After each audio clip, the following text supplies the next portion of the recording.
At that time, Jesus went to the district of Tyre and Sidon, and behold, a Canaanite woman from that region came out and cried, "Have mercy on me, O Lord, Son of David. My daughter is severely possessed by a demon." But he did not answer her a word, and his disciples came and begged him, saying, "Send her away, for she is crying after us." He answered, "I was sent only to the lost sheep of the house of Israel." But she came and knelt before him, saying, "Lord, help me." And he answered, "It is not fair to take the children's bread and throw it to the dogs." She said, "Yes, Lord, yet even the dogs eat the crumbs that fall from their master's table." Then Jesus answered her, "O woman, great is your faith. Be it done for you as you desire." And her daughter was healed instantly. Ειρήνη σε το ευαγγελιζομένο. An elderly lady was once asked by a young man who was growing weary in the fight whether he ought to give up the struggle. "I'm beaten every time," he said dolefully. "I feel I must give up." "Did you ever notice," she replied, smiling the troubled face before her, "that when the Lord told the discouraged fishermen to cast their nets again, it was in the right same spot where they were fishing all night and caught nothing?" In today's gospel passage, we're going to basically see this same lesson of persistence and the importance of persisting in the midst of adversity and how it's integral with our faith. Today's gospel story was not a parable. It really happened. And we know we're getting close to the Great Lent when we hear the story about the Canaanite woman. The gospel passage recognizes only two examples of a great faith. One is the centurion, when basically he shows Jesus his faith by saying, "Go, just speak the word and I know you'll heal the son," and this Canaanite woman. Neither of these were his apostles or close associates. Civilization has struggled throughout civilization with racism, and basically that's because of our fallen human nature.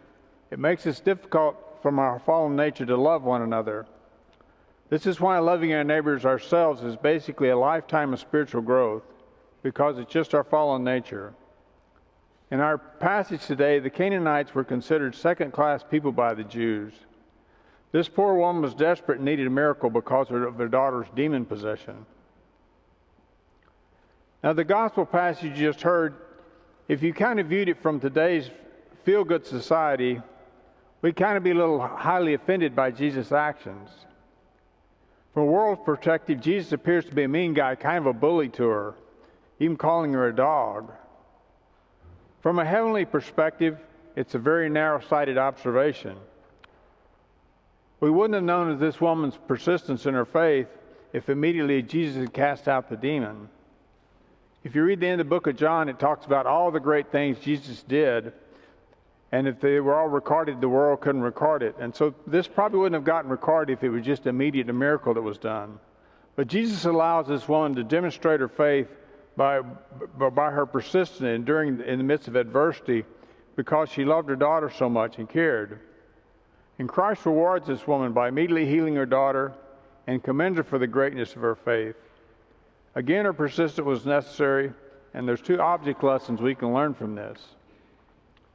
The first is we need to be persistent ourselves, and the second is we need to be enduring in the midst of adversity and suffering. So let me read a gospel passage from Luke here. Too many times we fail to persist in our request to God. It shows a lack of sincerity. And so I'm read this passage from Luke of the unjust judge and the persistent widow.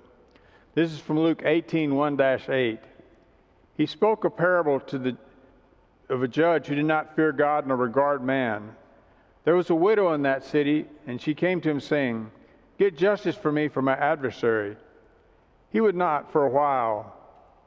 But afterwards he said to himself, "Do I not fear God nor regard man? Yet because of this the Lord said, Hear this unjust, but because of this widow troubles me, I will avenge her, lest she continue to weary me. Then the Lord said, hear what this unjust judge said. And shall God not avenge him whose own elect cries out to him day and night, as he bears them all day long?